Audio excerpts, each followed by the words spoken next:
when you started to take control? I think we started winning 50-50 balls. I thought we got more aggressive in our catch and shoot situations at the three-point line, in particular Avery Bradley. And, we had the mindset that there was going to be a wall at the rim. There was going to be a collision at the rim, the entire second half. And, for the most part, we did just made sure that we were protecting the rim. We probably fouled a little too much, but there were a lot of great no-foul possessions. But I'd probably say those three things. You've been winning consistently all season, but do you learn anything more this weekend with the wins coming against Milwaukee and the Clippers? I think you learn every time you play a game, but we do keep the regular season games in perspective. There's a lot of factors that go into these games that really don't matter come playoff time, whether you win or lose. But to measure the habits that we're trying to build, it's very encouraging to see our guys perform at this level against two of the best teams in the league. How about LeBron just continuing to get to the basket at this rate against these kind of defenses and the stuff that we've seen in the playoffs of past? What did you make of his weekend? He was unbelievable. His best weekend in the Lakers uniform. I'm assuming that I wasn't here last year, but in my mind, this season this was his best two-game stretch. Really just dominated both games and helped close them out. AD and Bron both down the stretch of the Milwaukee game helped close it out, and AD was in foul trouble tonight. He had some big buckets, but Bron down the stretch just going to the rim, attacking, down the stretch against any matchup that they put on him. He was just too much for him, and just an outstanding performance. Avery Bradley was sensational today. Was that by design? Did he have a hot hand? He's been hot the last, 5-6 weeks or so. We always want our guys to be catch and shoot aggressive on the perimeter. We know that, Anthony and LeBron are going to get double teamed when the ball swings. There's no hesitation. And, I thought our team collectively as a group for the second game in a row were a little bit hesitant at the three-point line in the first half. But he really got going and was, obviously a huge part of the win. You guys have done this all year where third quarter you I don't want to say flip a switch, but you seize control of games. Happened Friday night, it's happened in Houston, happened again tonight. Is that your halftime speech or is that characteristic of the team? Great halftime speaker, so it's got to be the head coach. No, there's been plenty of times where we lost games or lost leads in the third quarter as well, but this weekend, the third quarter has been good for us. We highlighted that in our film session yesterday in the Milwaukee win, that we had a huge 18-0 run or something like that in the third. We talked about that again at halftime today. Like, this is going to be our quarter.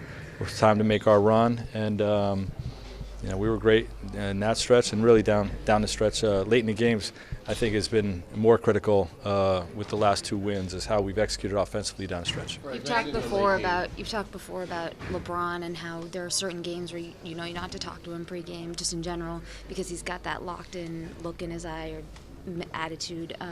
Was he like that before these last two games? I don't know. I was too locked in to notice what everybody else was doing. He was pretty locked in.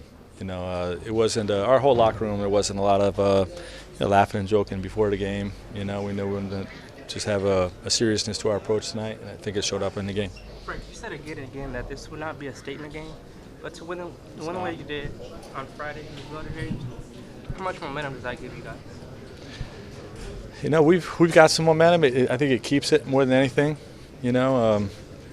But in the regular season, losses, wins, we wipe out the result and we focus on the lessons we learned in that game, and we try to get better for the next one. We'll take some things we did well, some things we could have done better from this game, all the habits we're trying to build that we know are going to win for us in the playoffs, and that's what this game means to us. Frank, did today almost feel like a home game?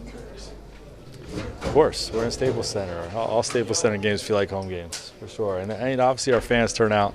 Lakers fans turn out no matter where we are, but in particular for this road game. Frank, you mentioned the late game executions. You guys are now 42-0.